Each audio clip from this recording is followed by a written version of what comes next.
Hello, everybody. Welcome along to the latest edition of the Championship Check-In podcast, looking at the greatest league in world football, the EFL Championship, with its greatest pundit, Sam Parkin. Now, if that was hyperbole, Sam, we're nothing but honest. It's first thing in the morning. We can't go live this week, so we're both a little bit confused. We've both got young children, and we're pre-recorded today, Sam, so maybe you can do an extended Q&A with the listeners when we're back live once again. Yeah, that'd be nice, wouldn't it? I mean, there's going to be plenty of games, plenty to get our teeth into, plenty of Christmas snackings to critique. It's all going to be there, isn't it? So yeah, it's going to just be quick fire today. Get across the weekend, which I thought was pretty good weekend. Kicked off with the old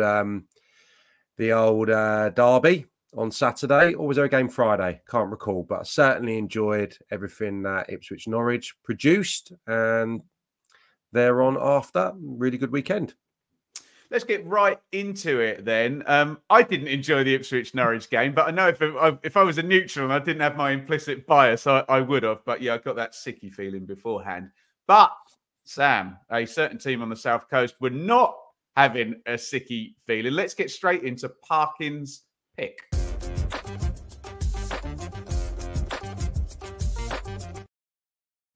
Always remember Paul Warne, he of a few promotions, talking about you need to go on at least one 10-game unbeaten streak when you're in a promotion season. Southampton are Parkin's pick, and they are 14 undefeated, Sam, and they cruised in 4-0. Save Charlie Alcaraz for a minute, but talk to me about Southampton. Talk to me about the trend, the trajectory. It's only really that crappy September where you and I both saw them in consecutive games, and they'd lost 4 on the trot at that point. What are you feeling about where Southampton are headed? And then can you pop it into context with the other members of the top 4? You're not giving me an opportunity to give you the simplest of lines. Saints on the march is what I was going to throw in. Very much on the march in your direction. And I feel like I'm kind of like part of this journey, because I was there for that Leeds game, if you recall. And I think we built up with it with the sense that this was going to be possibly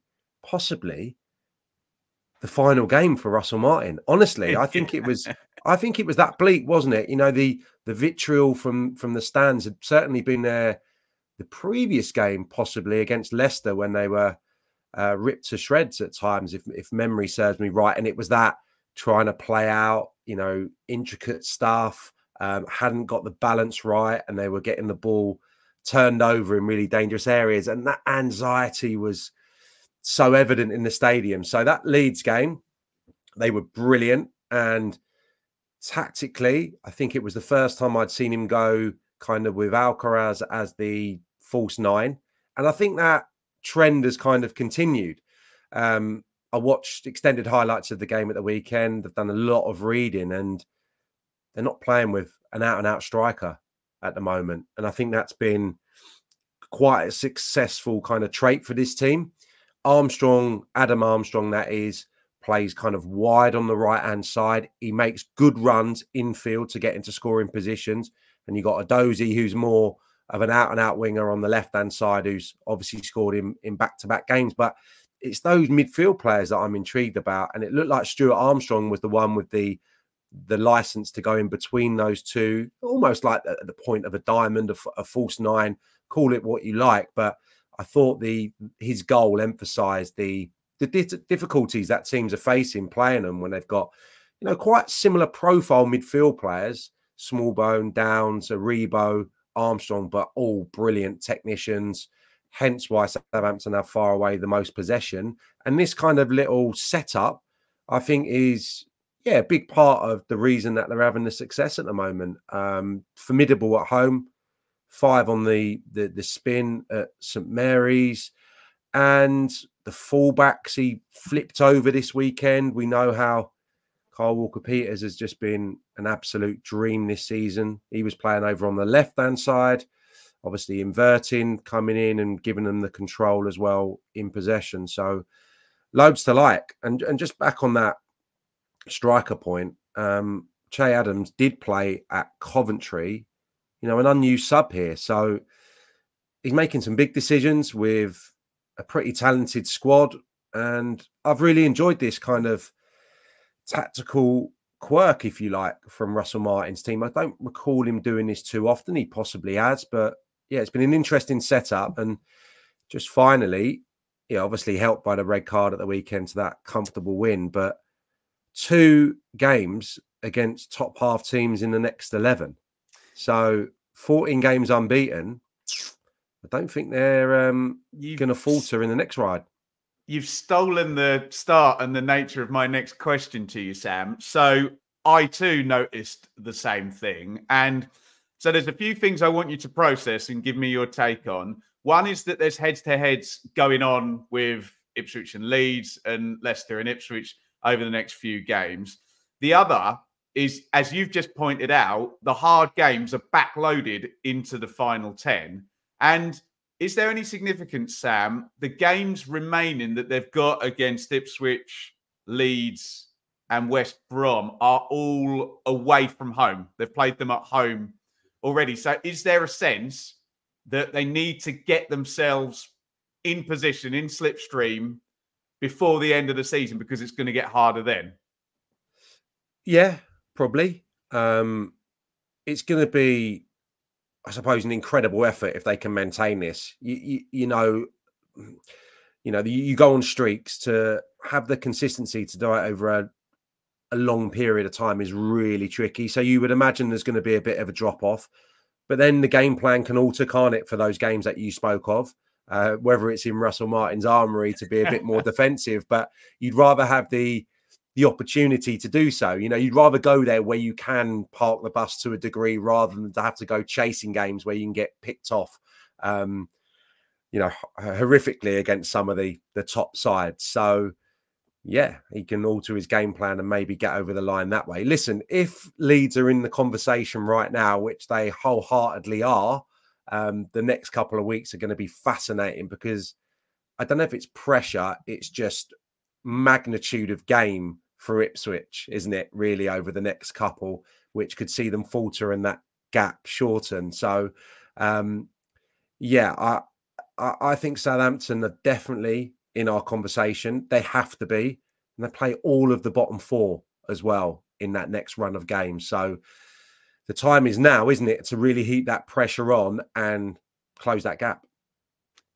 Amen. And we'll close this out by just underlining the fact that those top 3 are definitely, it's an objective fact, dropping points over the next 2 games. As a Ipswich fan, hopefully that's a nice even spread between the top 3 dropping points. But there we go. Let's move on to this week's Worldie of the Week.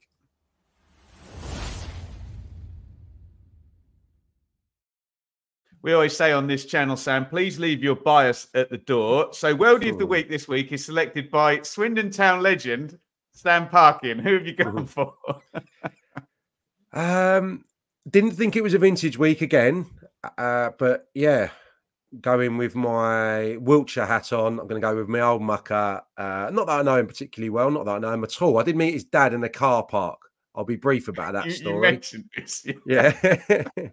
Keep your innuendos at the door. Yeah, really lovely family. Lovely fella. He was there watching his boy when he was at MK Dons. I'm going for Scott Twine. Free kick against Cardiff. Back-to-back free kicks on the show. Yeah, so 3 goals and 5 for Twine. Can we do a couple of honourable mentions then, Sam? Will Keane, spinning back heel. And who else did I have down? Sammy Silvera, just because it's always fun to see a free kick from inside the box. And Aussie 2 fan, lovely first touch and lob, but perhaps got gazumped by Twine in this game. Are we starting to see Twine step up to championship level now, which let's be honest, we've not really seen since he left MK for Burnley? Yeah, well, I think there's been probably mitigating circumstances in that Ferjani has been Hull's best player and he's been playing wide on the left-hand side. So, and he's now out for 4 to 6 weeks. Is that right? Yeah. So Scott Twine, obviously, out of necessity to fit him into the team, has been playing wide on the right quite often, which I don't think is going to get the best out of him, clearly, because coming in off the left and hitting shots, a la Ferjani, is the strongest suit maybe of Twine's game. You could play him at the 10, but obviously Tufan has kind of nailed down that role as well. 100% we should be talking about Tufan's goal. I mean, that's, arguably probably a better goal, in some cases. Brilliant pass from Morton, who's really coming of age now, finding that consistency. Wonderful raking pass, brilliant touch, great little dink finish. So that would definitely be in the conversation this week. But Hull, good defensively. Connolly coming to the fore now as well. The home form is really good. All of a sudden, I think 4 wins from 5, and I think they've only conceded 1 goal in those 4 victories. So defensively, they're not giving loads away. And with that attacking armoury that we just spoke of, it's a good time to be a Hull fan. And they've secured the signing of the manager for a longer period. All seems rosy there. And absolutely, Twine being back in form, scoring goals, is really encouraging. He's, 3 and 5 now, I think, starting to have more. What are your expectations for Twine then? Because obviously he was far and away the key man in a team in League One. I suppose it's a bit different at Hull. What are you sort of expecting from him now for the rest of this loan spell?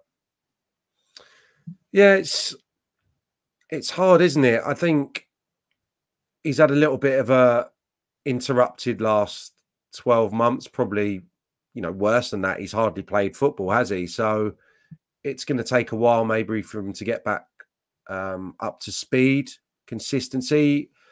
I don't know. I think he's got loads of terrific attributes. I spoke about him maybe on last week's podcast or certainly recently about the kind of platform he was given at MK Dons to run games, essentially. And I really saw him grow during that brilliant year under Liam Manning when they got to the playoffs, in terms of everything went round him. So, if he's going to make it in the Premier League, he's going to have that kind of impact in the Championship first, clearly. So, yeah, I want to see him just taking responsibility, dominating games. Whether he can do that from the left-hand side, I'm not so sure.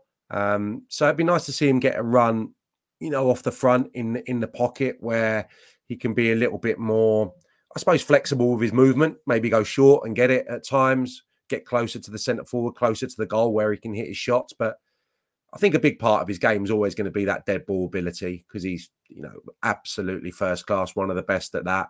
And I think he can certainly come in off the left and hit shots. I think that position will suit him pretty well as well. So just the consistency, I suppose.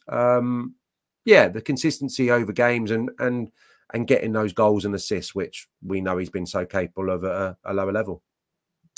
Scott Twine is our worldie of the week, and we'll see if there's any more dead balls flying in the top corner from him over the coming weeks, especially, as Sam points out, in the absence of Jayden Ferjani. Let's lower the tone. Cause for concern time.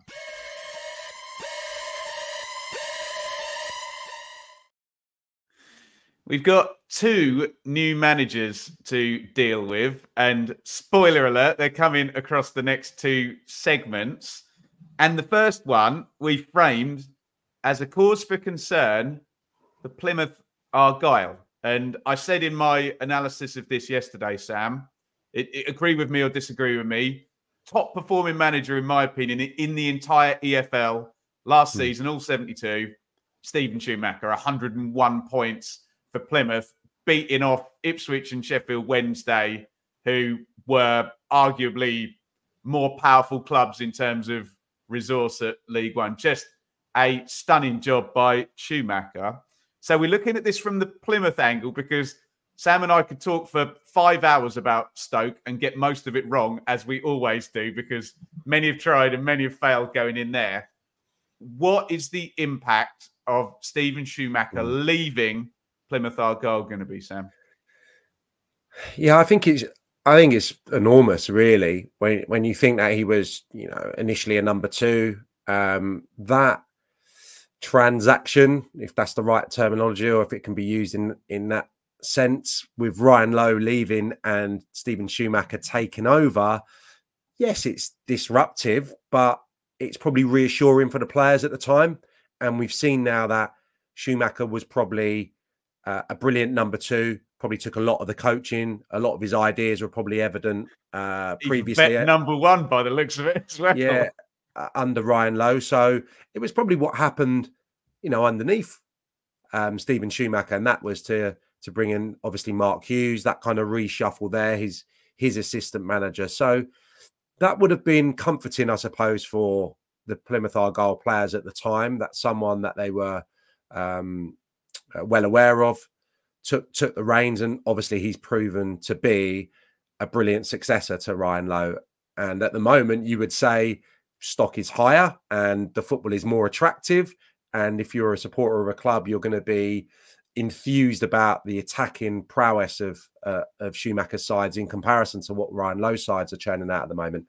So this is completely different, I would suggest, because it's going to be someone outside of the club that's going to come in, and they're going to be coming in to a team that's doing reasonably well. And I would imagine the profile of the manager that Plymouth Argyle will be looking at will be probably someone similar to Ryan Lowe and Steven Schumacher. That said, it's got to be someone that you are safe in the knowledge is going to keep them in the division. So I think we're talking about a big risk if it's a similar profile to someone who is unproven, because it has to be paramount to keep Argyle in the division if that 5-year plan is going to come to fruition and they're not going to fall off the wagon or fall by the wayside. They need to be sure that this manager, this head coach, is going to have the ability to continue in the same vein that Steven Schumacher has left the club in. So it's a massive appointment. I've seen Leighton Baines linked, who would certainly fit the profile to a degree, but hasn't got the experience. I think just throwing someone in there, I think John Eustace, of all the jobs, geographically, no, because obviously Birmingham suited John Eustace down to the ground after having been away for a number of years from the Midlands, clearly. I'm not sure if that would be a stumbling block, but I just think that would give him the opportunity to play that more attractive football because he's got a better profile of player to do so. His Kidderminster side certainly did that. At QPR, when he's been number 2, his teams have been more expansive than Birmingham. So there's just something about that I quite like. But we'll have to wait and see which way they go. But it's a big appointment for them, isn't it? And I am concerned at the moment because they're so reliant on the home form, the brilliant home form. Only Rotherham, I think, have taken fewer points away.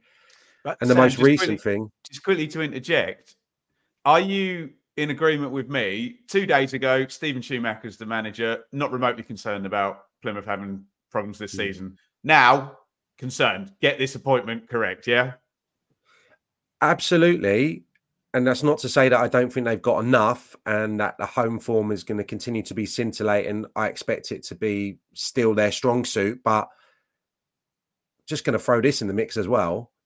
I think there's the potential of both their main strikers to be out now for a period. So that's going to put a heavy reliance on Whittaker and Azaz. I think they're 2, main goal getters, goal contributors aside from Hardy. So having lost Hardy and another whose name escapes me, what's his name? The centre forward that came on for Hardy the other day. That's problematic when you're going into those next few games. Although we know what the atmosphere is down there, like down there, what they can create. There'll be a little bit of that siege will come together. It's a very unique place to play football, and I expect it to be electric down there for the next few games. And they'll need the supporters because this unquestionably is a blow. a huge blow, and the uncertainty for the players, it's all a factor. So they need to get this one right. They really do. And I know we'll hear from Plymouth fans saying, well, it was okay last time. And I accept that response, but it is hard, however well run you are as a club, to keep losing your manager when they're at the peak of their powers, essentially. Right. You've probably realised by process of deduction that we're about to talk about another manager going in, and see if you agree with our framing or not. It's time for our meltdown moment.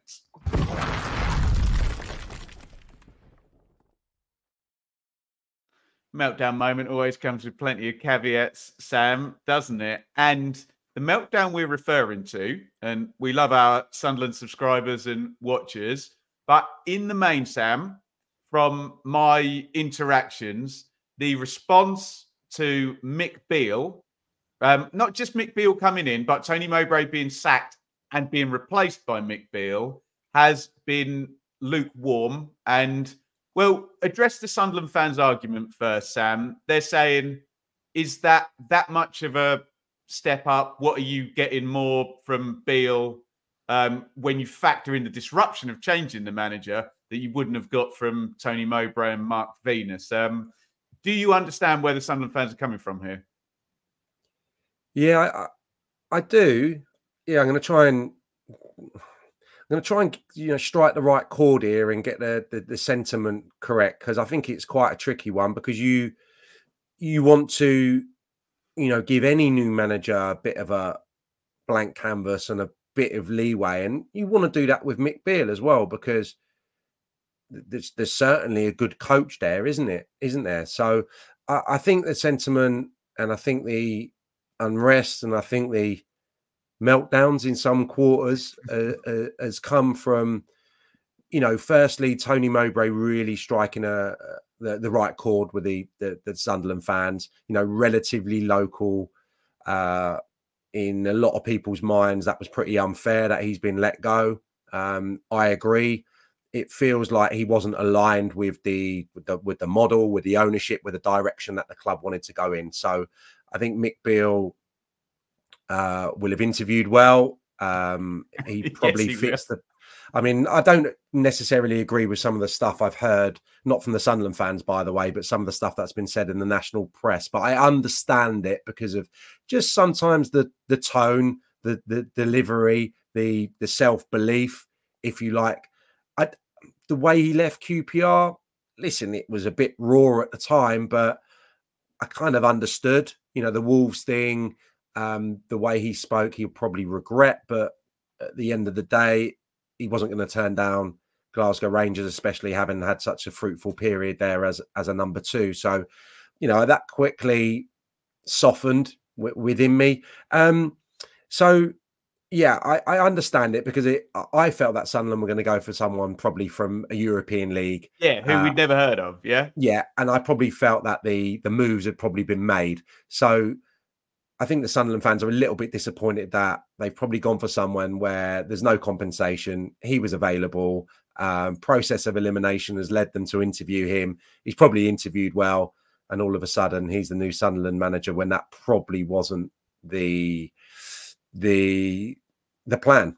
So yeah, and if you look at it, he's very unproven. He ticks the boxes in terms of his work at Liverpool's academy, and this being slightly different approach that Sunderland are going for. But I had a little look, and 22 games he had at QPR, 9 wins in those games, and QPR fans are quite quick to point at the malaise towards the end, and he lost 4 out of his last 5. Yeah, no wins in the last 5. Yeah. So, and then Neil Critchley took over, and it went from bad to worse. So we're really looking at 17 games, that he managed successfully, where they won 9, drew 4, lost 4, 31 points over 17 games, which was a really fruitful period. It's probably playoff form, top end playoff form, maybe close to the automatics, but it's a real short period. And my kind of thought process on it at the time, and still now to a degree, he got a little lucky.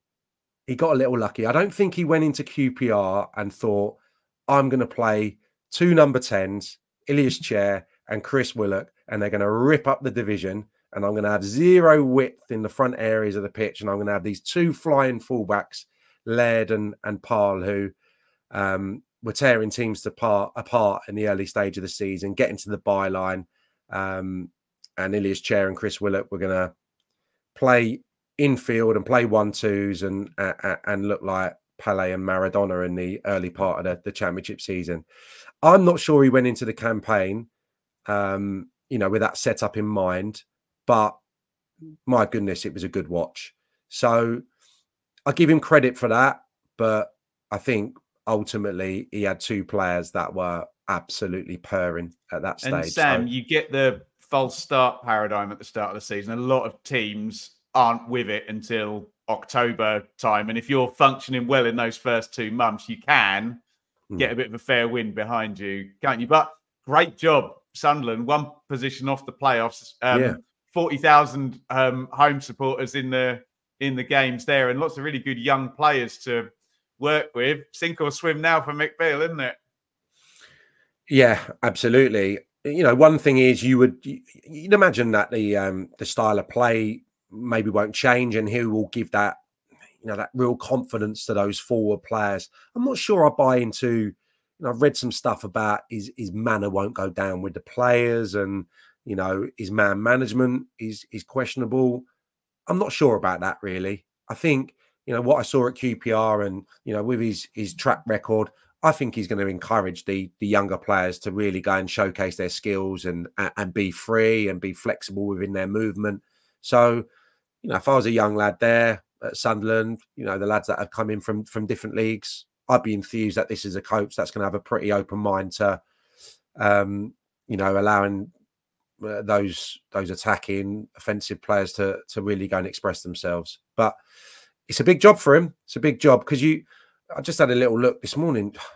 Feels like yesterday that he was, working with Gerrard, and he's been a number 1 at 2 clubs, and it's all happened very, very quickly. So probably needs to get this one right. Just really quickly, Sam, maybe we have a new red hot name on the market now, because Steve Cooper was fired at Nottingham Forest. There can't be better available, or too many better available managers in terms of knowing the Championship and what that guy has done at 2nd tier level. Can you see Steve Cooper returning to the Championship, or do you think he'll manage to hold out for a Premier League job? I was going to say, I don't know his past employment beyond Swansea. There was England, wasn't there? But I don't know how long he's been foot on the pump. So he'll probably need a little break, won't he? There's been a lot of will he, won't he, over the last 12, 18 months at Forest.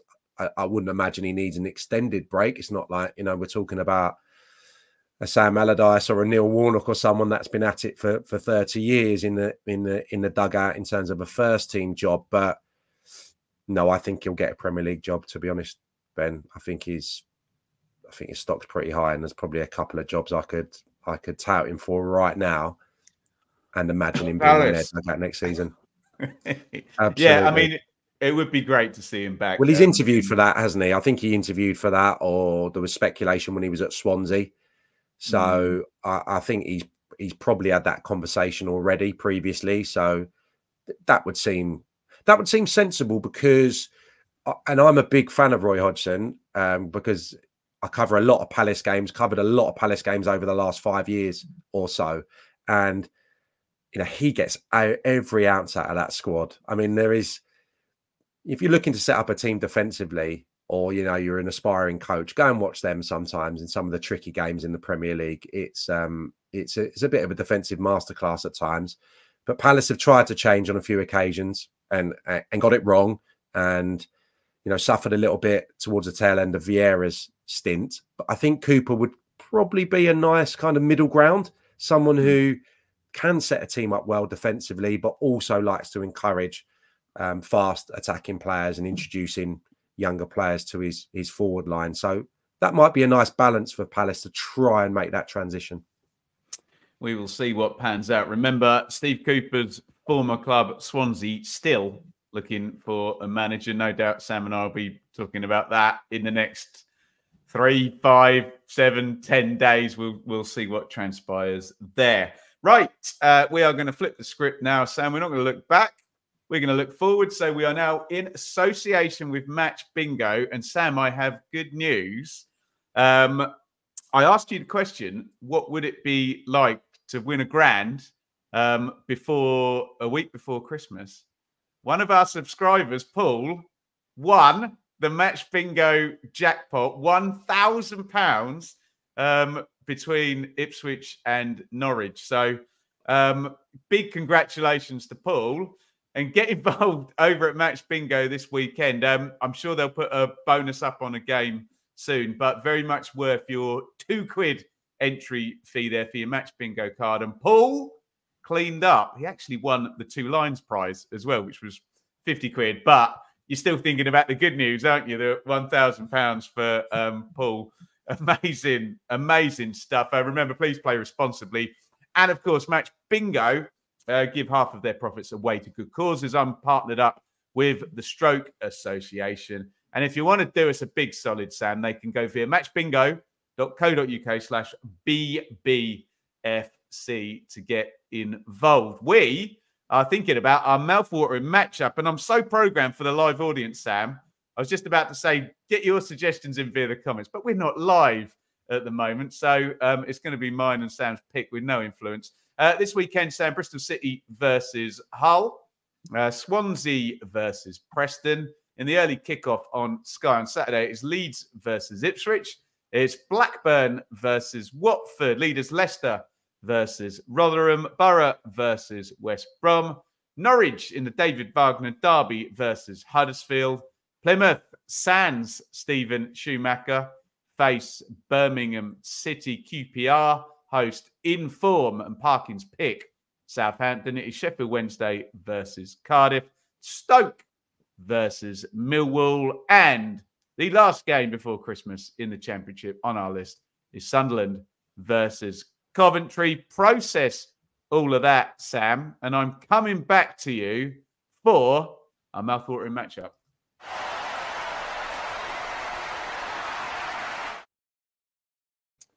What has got you salivating out of that lot, Sam?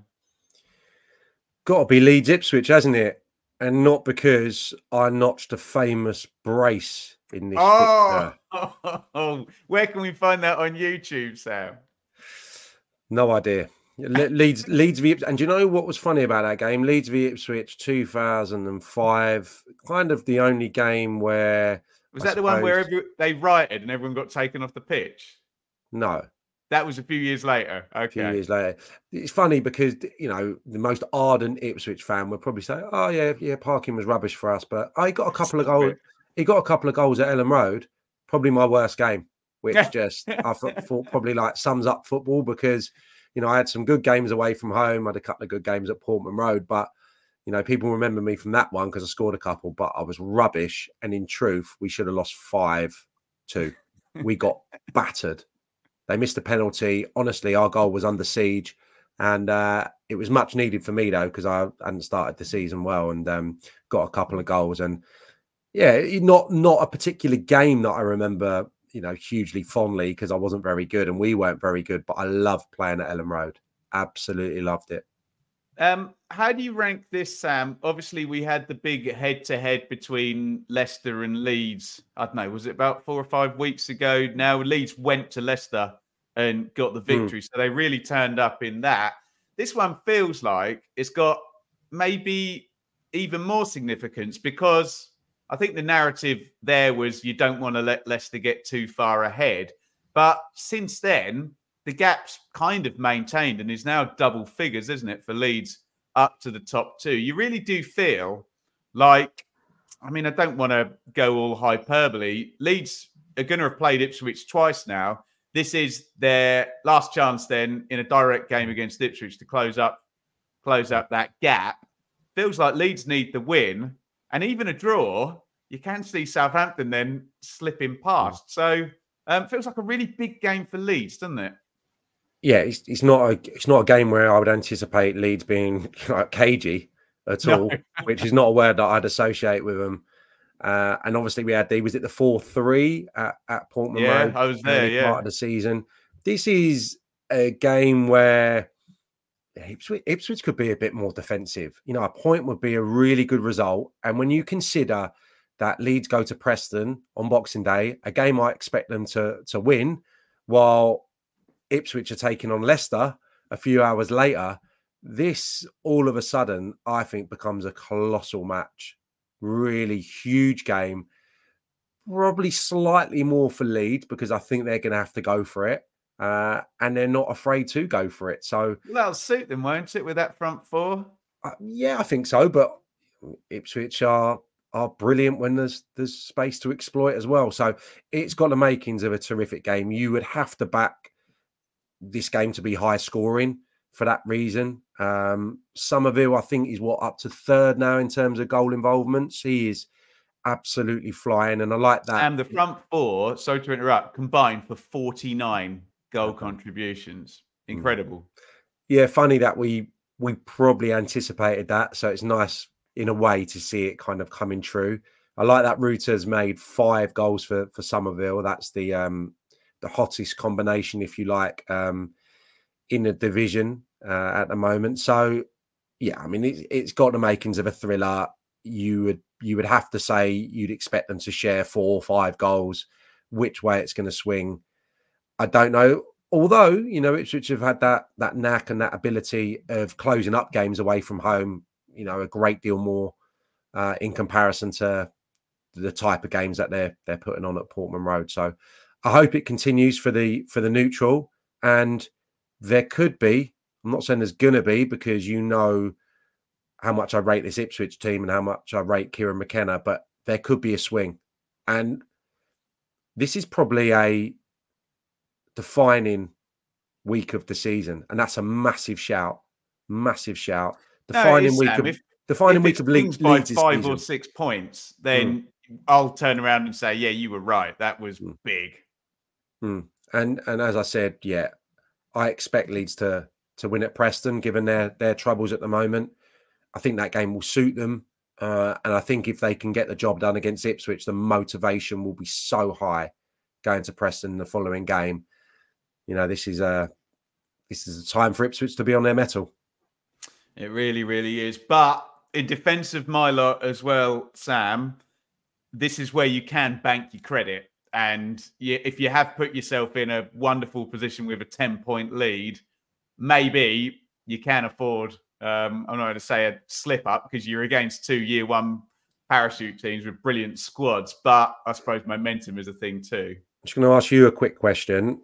My poor research. What is the chances of Morsey, Luongo and Burgess missing at the same time?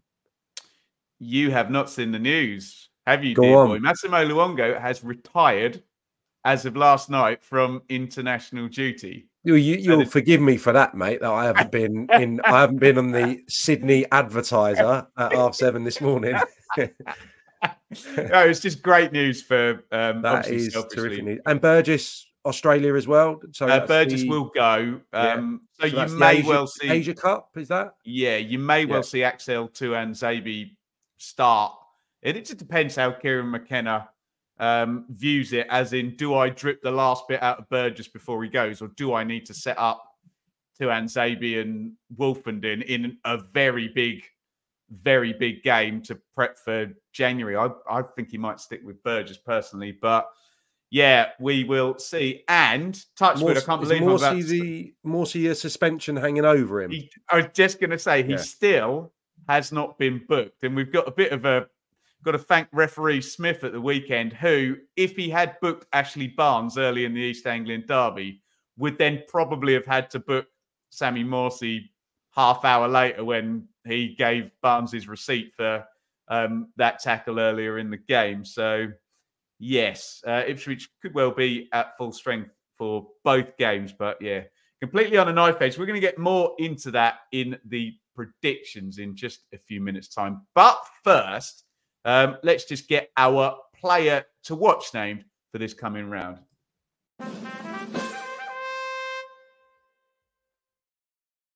I like this one, Sam. You got an interesting one up your sleeve for us. A Watford player you've picked out this week. Yeah, I think it would have been wrong of us to ignore Watford this week, and they probably had a little bit of a shout for goal of the week as well. Certainly, as a collective, they were the goals of the week up at Deepdale. Weird game because Ryan Lowe was very satisfied with the first half performance, and I think Preston actually passed up quite a number of opportunities. So it was such a contrast in the second half, and the player that's standing out for me above, a lot of other players who are doing fantastic work at Watford at the moment is Ismail Kone, midfield player. Yeah, so it's so weird because we were expecting Watford to be a sort of thrilling direct long ball team under Big Val this year, but they're absolutely not. And they're pretty strong in this central midfield area, Sam, with Jake Livermore sat in there, Edu Kayembe. And maybe Kone is the link to the strikers, maybe the creative force in the middle there. Would you agree, Sam? Yeah, I think absolutely right to highlight that midfield trio, because I think if we rewound and played some of the audio from the early part of the season, that balance was absolutely not there. Far too easy to play against.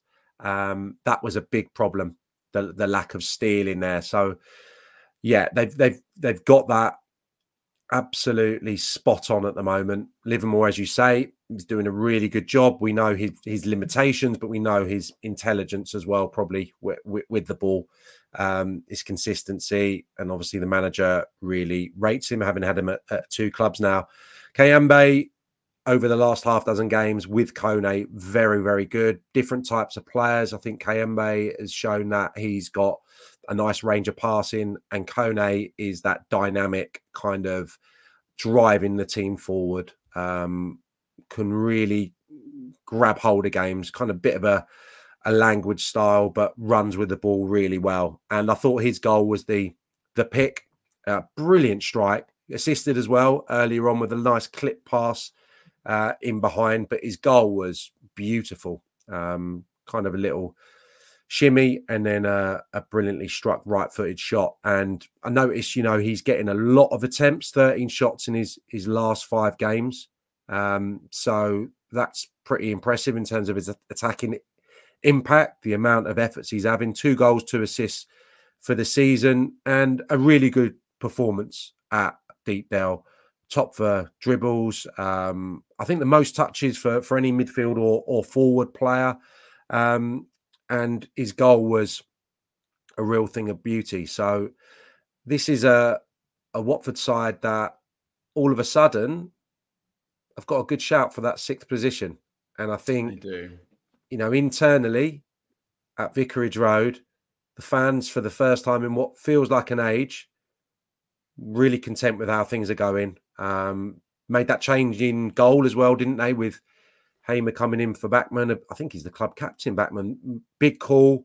Centre halves we've spoken about, stepping up. That left-hand side with Lewis and Sema. You can talk about kind of every area and every unit in the pitch right now and be optimistic that this is a Watford side that are going to continue to grow and pick up results. But yeah, Kone, I think, full Canadian international. I think he's been capped 16 times.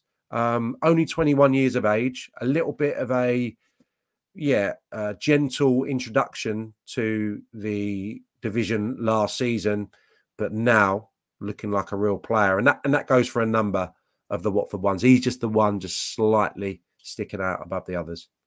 And the Pozzos get a lot of crap, Sam, maybe rightly so, but they do pull off a lot of these exotic-looking signings that we haven't heard of the player, and they turn out to have really good resale value and go on to maybe bigger and better things. So Ismail Kone is our player to watch. And here we go, ladies and gentlemen. It's going to be a bit of a different pace than normal because we haven't got the live chat. It is our, we're at the halfway mark, Sam, our round 23 predictions.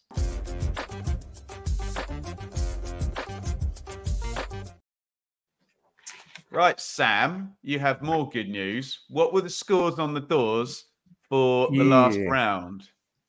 I'll give you a quick run through. You, my friend, got 7 points. Okay. Virtue of a 3-pointer for calling Mill 1, Huddersfield 1. A highly creative prediction, that one. So you got your 7 points. You got that on the nose, and you got 4 other results correct, not score lines. I actually got 6 results correct, which I think is pretty good going this week. So that's half correct, right? But by virtue of your on the nose at the Den, 7 points for Ben, 6 points for me, which leaves it 26-22 in your favour. 4 points in it. Ben, nice cushion for you. It's just epic, though, isn't it? I love how it's chat. I was a bit concerned when you said you were going to aggregate the scores because, like the week that was quiz, I thought you were just going to be miles ahead by about 3 weeks in. But I'm holding my own at the moment. I'm sure there's going to be one week where one of us bangs out 3 correct results and zooms into unassailable leads. But let's get into this then, and I will bring up the fixtures. We've got 2 Friday night games, Sam. I'll go first on Bristol City versus Hull. And all is rosy and happy in the garden at Hull with the new contract for Rossini, and Twine was our Worldie of the Week. But Bristol City got a good win against Sunderland, although Max O'Leary did make a couple of mega saves in that game. So I'm going to go all square. I'll start with a fun one. Both teams to score. Desmond, Bristol City 2, Hull 2, Sam. Yeah, I just, given what I said earlier about Hull's attacking prowess, I probably just think they maybe got a little bit more in that department at the moment. And I think that's fair, given that, you know, Bristol City's winner over Sunderland was a spot kick. And as you said, I mean, those saves from O'Leary, we probably have to introduce save of the week, don't we?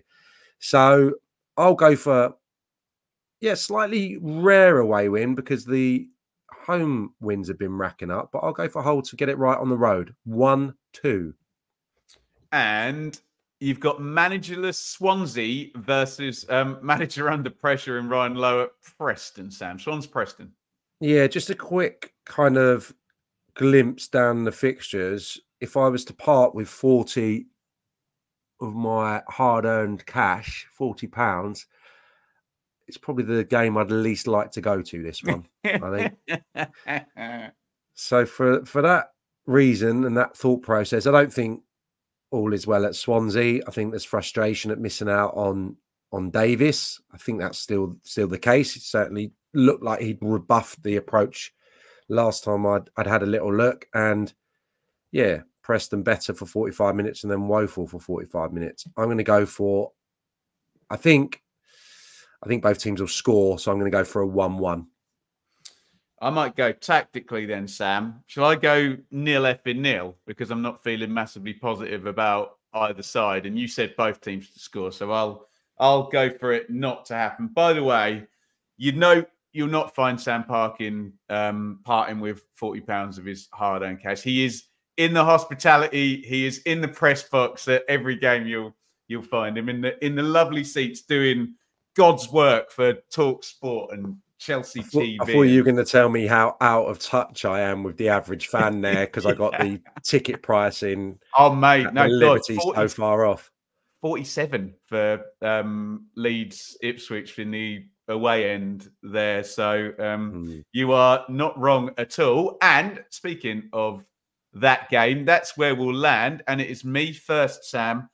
Leeds Ipswich. Oh my God. I'm a bit concerned about this one. I think that big Ellen Road crowd, if they can take the lead in the first 30 minutes of this one, might roar Leeds onto a victory. I think they might go 2 up and then Ipswich get 1 back.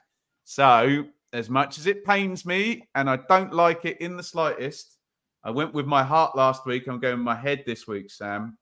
I'm going for 2-1 to Leeds. What are you saying? Leeds Ipswich.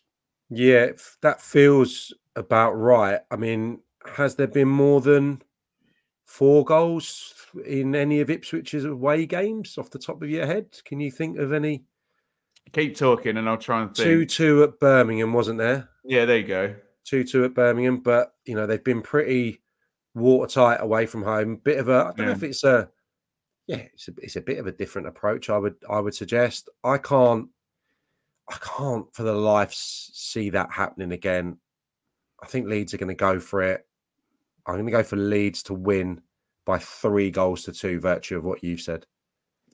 3-2. The thriller predicted by Parkin at Elland Road there. And we'll stick with you then, Sam. Blackburn versus Watford. Blackburn versus Watford should be good fun. And I'm just going to go for Watford to continue this form. I think both teams will score. I don't think Blackburn know any other way to play open and expansive. I'm going to go for Watford to do something similar to which they did at Preston. I'm going to go for a 3-1 away win. Oh, I got Blackburn so wrong last week, Sam. I had them winning 4-3 at Southampton in one of my comedy picks, and they lost 4-0. To be fair, they did go down to 10 men. So I feel I owe it to the Rovers fans to back Blackburn this week. So I will do just that.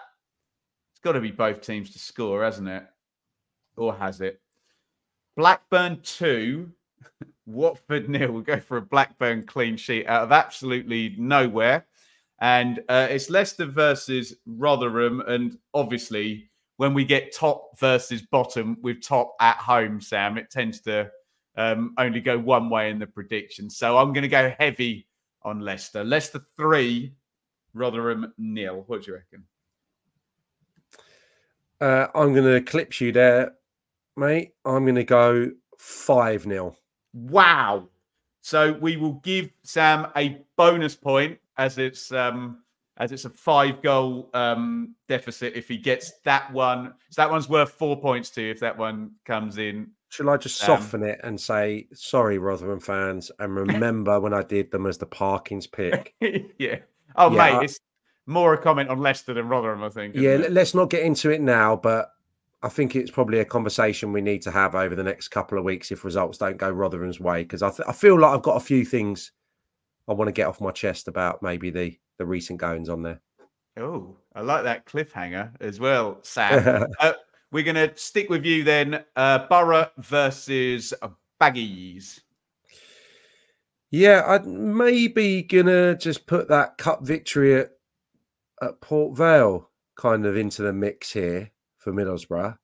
They'll probably get a nice little plum draw, if you can call a semi-final draw plum, because there's not many options. But yeah, if they're to draw Chelsea, Liverpool, those games come around quite quickly. They're not in brilliant form, although they won at Swansea. West Brom a bit patchy recently, but I think they'll be too strong here. I'm going to go for a 3-1 West Brom win.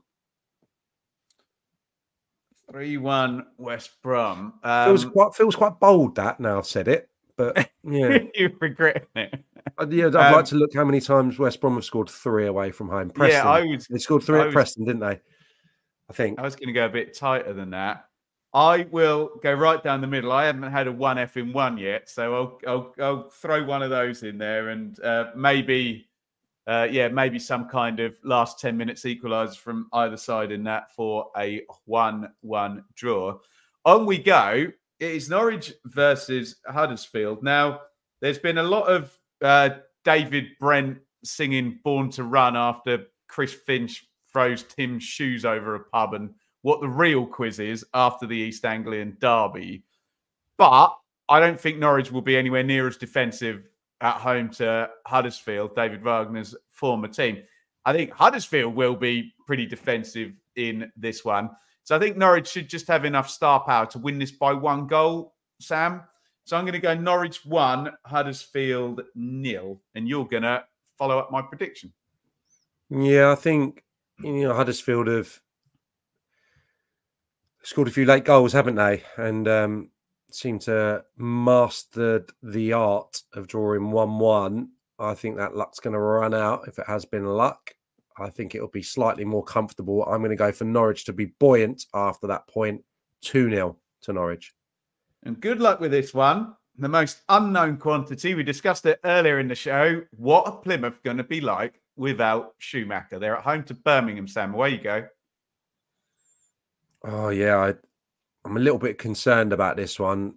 You know, yes, the managerial situation, of course, but maybe more so the potential to be missing the strikers. Although Whittaker and Azaz do counteract that and bring so much. You could possibly play Ben Waine, but you could play one of those aforementioned, maybe in a slightly different role. I was going to go for an away win here, but I'm going to soften. I'm going to go for them to drop points, though. I'm going to go for it to be a slightly tepid performance and a 1-1. Am I allowed to double you up? Yeah. I'm going to double you up then. I'm going to hedge my bets and we'll find out about Argyle over the next few weeks, but none of us are any the wiser at the moment. Oh, Sam's luck. QPR versus Southampton. Southampton in good form. Can QPR get a point here, Sam? I don't think so. QPR 1, Southampton 2. What do you think? I tried to articulate myself about just how hard it is to go on unbeaten runs and winning runs. And I think QPR have been unlucky. That was Southampton I was referring to there, but QPR have been unlucky. Not sure they should have lost at Sheffield Wednesday. They played against 10 men and a really well-performing defence against Plymouth last time out. So that was unfortunate. I think 11v11, that could have been, as mad as that sounds, that may have been a different game. So I think they've been slightly unfortunate. And I think they'll get something here. I'm going to go Desmond, 2-2. And you're going to be up next, Sam, with improving Sheffield Wednesday with a home game against Cardiff. Can they get another good result? Yeah, I mean, I've been really impressed with Danny Roll even before the results started to turn. So this has not shocked me. Obviously, they're giving themselves an incredible amount of work to do. But I fancy them here again. I think Cardiff I was going to say they've blown up. I wouldn't go that far, but they've certainly, their early season form has plateaued. I think they'll lose again here. They weren't good. I think, created absolutely nothing at Hull City last time out. I think it'll be possibly tighter than that, but I'm going to go for Sheffield Wednesday to win 2-1. I was going to say that, and I'm now not going to because I don't want to double you up again. So I will agree with your sentiment, and it's going to be interesting if Wednesday do win again, isn't it? So I'll back it to happen then. Sheffield Wednesday 1, Cardiff 0, and I've got 3 words for you, Sam. New manager bounce. Stoke versus Millwall. I suppose Joe Edwards had that in his first game, winning 4-0. Let's back Stephen Schumacher for no other reason other than the cliche, because there's no chance he gets his ideas across in 2 days, but that's what everybody says, isn't it? Stoke 2, Millwall 0. What do you reckon? Oh, I just think I'm just seeing enthusiasm, noise, a few more bums on seats. I think it'll be 0-0. I think it'll be a draw. And I think I'm not going to do Stephen Schumacher's accent, but I think it will just be loads I liked, loads of positives, couldn't quite convert, a starting point, 0-0. And a starting point for Mick Beale in our final game here. And it's not a fun opponent. Coventry, not an easy team to play against when they want to close the game out. Are they going to be able to do that up at Sunderland, Sam? Well, I'm going to show remarkable consistency here, and I could just replay everything I've just said about Stephen Schumacher. I think it's going to be the same, but I think both these teams are clearly, Stoke are as well, but I think these two teams are more than capable of hurting the opponent, good attacking players. I think they'll both score, and I think it'll be a draw. And I think it'll be, get to 1-1, whichever way it happens, and then, probably the home side, be relatively content with that in the first game under a new manager, 1-1. And this is one that has been quite tasty, isn't it, the last few years? I seem to remember a bit of a rivalry developing between Sunderland and Coventry in the League One days and playing out some really good fixtures. So yeah, probably a good first game for him in terms of the atmosphere, the amount of travelling supporters and all that. I was going to hedge and go 1-1. So I'm not going to now. Should we back Mick Beale? So I go new manager bounce on both games then.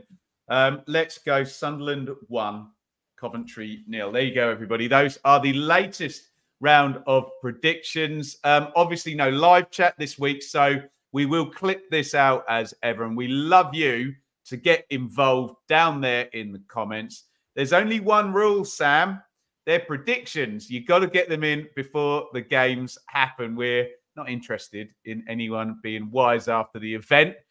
It's hard enough to be wise anytime, but not after the event. Come on, get involved beforehand. And we've got to wrap this up, Sam. There's no Q&A today, so we've got one more segment to go, and it is The Week That Was.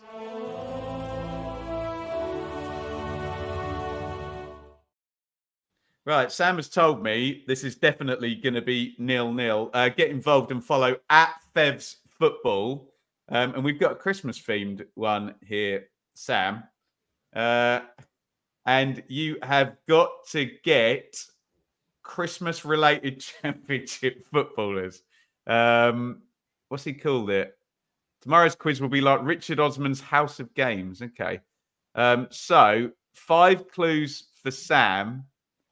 Oh, I get it. Right. Do I give you the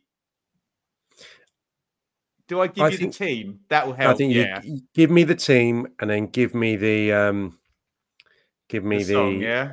The song, yeah. Okay. And then I'll try and insert the footballer's name, right? So let's give the example. So for you, I've got a partridge in a blank tree, and that's a Blackburn. So it's a partridge in a pear tree, so it's Ainsley pears, yeah? Correct. Hold on. Right. Are you ready for this then, Sam? Yeah. It's Bristol City, so it's blank, silent, blank. Blank, silent, blank. What comes after silent? Night. Yes. Yeah. So Josh Silent Knight. Jason. Josh Knight plays for Wickham. There you go.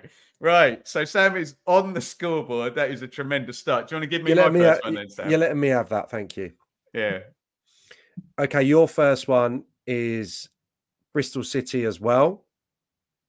Blank, jingle, blank. Is it Sam Bell, Sam blank Bell, or is it Naki Wells? Do I get Sam Bell? I'll take your first answer, but I'd like the answer to be a little bit more coherent. It's Sam Jingle Bells. Okay, whatever. I'm confused enough with the idea. So right, good. Okay, this is a good one. It's Bristol City again for the 3rd time in a row. Good. Blank, Wenceslas. Oh, I'm not sure Christmas songs are my forte. Give me it again. Good. Blank, Wenceslas. What comes before Wenceslas? I don't think I know. Oh, come on.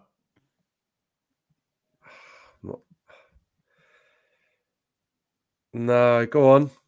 Go on. Hang on. Wait a minute. Good. Nah, go on. Andy King. Good King. Wenceslas. Oh, yeah, of course. Sorry. Yeah, that's okay. Poor. Next one up, Sam. That's poor.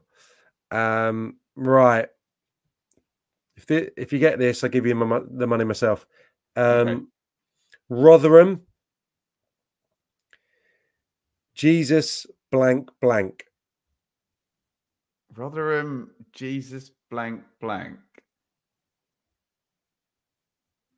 Rotherham. What comes after Jesus? Christ. Oh, Christ Tahi. Tremendous. Well done. Yeah, I think he scored against Ipswich. It's the only reason I know that. There you go. 2-1. Right, 2-1. Should we just do one more of these, Sam? Yeah, I think so. Christmas blank Rotherham. Christmas. What comes before Christmas Day? Christmas blank blank. Yes, what comes Christmas before blank Christmas blank. Day? Answer the question and you'll get it right. Christmas Eve. Literally scored the other day. Tom Eves. Right, give me one more, Sam, and if I get this, I get the win. Do you agree? The pressure. We're dying on our arse here, so you can be quite strict with this one because it's important. Oh no, I've got to get this one, and I really like this one. It's a film. Die Hard. Preston, blank blank alone. Home Alone. Home. How can we get home in blank blank alone? Preston. I don't get it. Preston don't have a player called Home, do they? Do you remember Ben House, who used to play for Lincoln? House Alone. Don't stall. Preston do have a player called Home. Holmes. Home. Dwayne Holmes Alone. Preston. Correct. Oh, man, that was way, way harder than it looked. But can I have the win for that one then, Sam? You can have the win, and I'm going to go and stand outside a tube station of your choice and sing along with the carol singers and think about what I've done and how bad I was, because I clearly don't spend enough time. Can I just say, Sam, we get all kinds of stick for messing these up. I know everyone says it. When you're actually under the pressure to answer the question, it's bloody impossible, even though the answer seems so glaringly obvious. Sam, we're going to have to wrap it up there. I've got to go and teach a piano lesson in a couple of minutes. Big thank you to Fev as ever. And Sam, as it's Christmas, we should probably say a big thank you to all the listeners in the first 4 months of this venture. Yeah, no, it's been really good. Great fun, actually. And yeah, thanks for everyone for their interaction, more than anything. Obviously, everyone who subscribes and watches and listens back on the podcast. But it's really good fun doing it live. Sorry about this week. But yeah, the interaction makes it, really. And look forward to seeing everyone next time in the new year. 100%. We will be back very soon. Just keep an eye on the socials, because obviously it's a very busy time with family and whatnot. But that will do us for the Christmas edition of the Championship Check-In podcast.